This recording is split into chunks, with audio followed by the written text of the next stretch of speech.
ये कहानी है भारत के एक ऐसे वीर राजा की जिसके नाम से आज भी कांग्रेसी वामपंथी इतिहासकारों के कलेजों पर सांप लौट जाते हैं। वो राजा जिन्होंने 11वीं शताब्दी में मुस्लिम आक्रमणकारियों को ऐसा मुंहतोड़ जवाब दिया था, जिसके बाद लगभग 150 वर्ष तक उन्होंने दोबारा पलट कर देखने की हिम्मत नहीं की।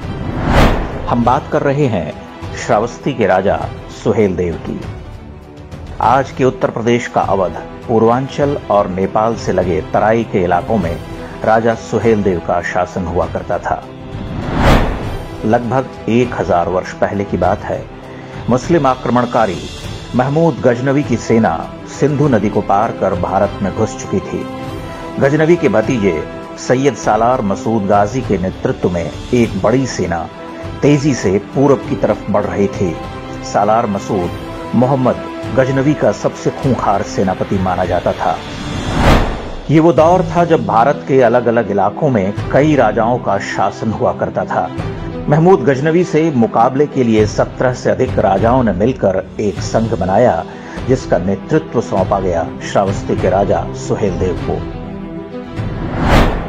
13 जून वर्ष 1033 को सालार मसूद ने लाखों सैनिकों के साथ आक्रमण किया। राजा सुहेलदेव की सेना के साथ बहराइच में चित्तौरा झील के पास भीषण युद्ध हुआ।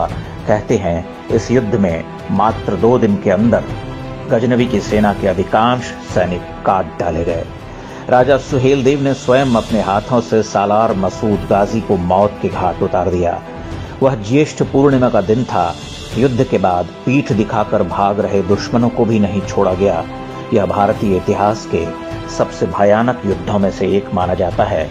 इसका परिणाम यह हुआ कि अगले 150 वर्ष तक किसी मुस्लिम आक्रमणकारी ने इस क्षेत्र की तरफ आंख उठाकर भी देखने की हिम्मत नहीं की। युद्ध के बाद सालार मसूद गाजी को बहराइच में ही दफना दिया गया, लेकिन 300 वर्ष बाद जब फिरोज शाह तुगलक आया तो उसने पास में ही राजा सुहेलदेव के गुरु ऋषि बालार के आश्रम को तोड़कर सालार मसूद गाजी की दरगाह बनवा दी। इसके बाद वहां हर साल उर्स होने लगा, जिसमें कुछ हिंदू भी मन्नतें मांगने के लिए जाने लगे, बिना यह जाने कि वह किसकी मजार पर मत्था टेक रहे हैं। यह परंपरा आज भी जारी है।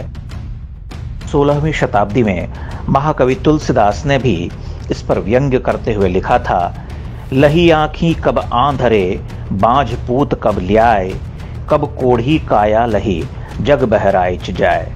अर्थात पता नहीं कब किस अंधे को आंख मिली, पता नहीं कब किसी बांझ को पुत्र हुआ, पता नहीं कब किसी कोढ़ी की काया निखरी, लेकिन फिर भी लोग बहराइच जाते हैं। उस दौर के मुगल शासकों ने सुहेलदेव के वंशजों से हमेशा दुश्मनी निकाली। उन पर बहुत अत्याचार किए गए। बाद में अंग्रेजों ने भी उन्हें क्रिमिनल ट्राइब घोषित कर दिया। आजादी के बाद जिन कांग्रेसियों और वामपंथियों ने देश का इतिहास लिखा, उन्होंने भी राजा सुहेलदेव से बदला लेना जारी रखा और उनका नाम ही इतिहास के पन्नों से मिटा दिया। हालांकि वो राजा सुहेलदेव को लोक स्मृतियों से नहीं मिटा पाए। पूर्वी उत्तर प्रदेश के इलाकों में सुहेलदेव की वीरता के किस्से आज भी लोकगीतों और लोक कथाओं के रूप में सुने सुनाए जाते हैं। अरे गायों का सेना आगे, हर कई के छाल करिया करन समरिया। प्रधानमंत्री नरेंद्र मोदी के सत्ता में आने के बाद पहली बार राजा सुहेलदेव को पहचान दिलाने का प्रयास शुरू हुआ। उनके नाम पर एक ट्रेन चलाई गई और एक डाक टिकट भी जारी किया गया। प्रधानमंत्री मोदी और मुख्यमंत्री योगी आदित्यनाथ ने पिछले दिनों बहराइच में राजा सुहेलदेव की स्मारक की आधारशिला रखी है। प्रसिद्ध लेखक अमीश त्रिपाठी ने इस युद्ध पर बैटल ऑफ बहराइच नाम से पुस्तक लिखी है। अभिनेता अजय देवगन इसी पुस्तक की कहानी के आधार पर एक फिल्म भी बना रहे हैं। भारतीय इतिहास से राजा सुहेलदेव की कहानी को एक सोचे समझे षड्यंत्र के तहत हटाया गया था। उनकी कहानी उन ढेरों झूठों को ध्वस्त करती है जिनके जरिए आज भारतीय समाज में दरार डालने की कोशिश होती रहती है। इस कहानी से पता चलता है कि मुगलों और अंग्रेजों से पहले के भारत में जाति के आधार पर भेदभाव का कोई स्थान नहीं था। जिन 1.5 दर्जन से अधिक राजाओं ने सुहेलदेव को अपना नेतृत्व सौंपा था उनमें सभी जातियों के राजा थे, यानी उस दौर में महाराज चुनने का एकमात्र पैमाना योग्यता थी, न कि कोई जाति विशेष या वंश। बहराइच का यह युद्ध इस बात का सबसे बड़ा उदाहरण है कि जब भी भारतीयों ने संगठित होकर मुकाबला किया, कोई ताकत हमारा कुछ बिगाड़ नहीं सकी। राजा सुहेलदेव की युद्ध नीति बताती है कि विधर्मी शत्रुओं पर कभी दया नहीं करनी चाहिए, उन्हें बेरहमी के साथ खत्म करना चाहिए, वरना वो लौटकर फिर से हमले करते हैं। देश और धर्म की रक्षा के लिए जो युद्ध राजा सुहेलदेव ने 1000 वर्ष पहले शुरू किया था, वह आज भी जारी है। सालार मसूद गाजी की अवैध औलादें आज भी हमारे बीच में हैं और हमारी एकता को तोड़ने के लिए षड्यंत्र रचती रहती हैं।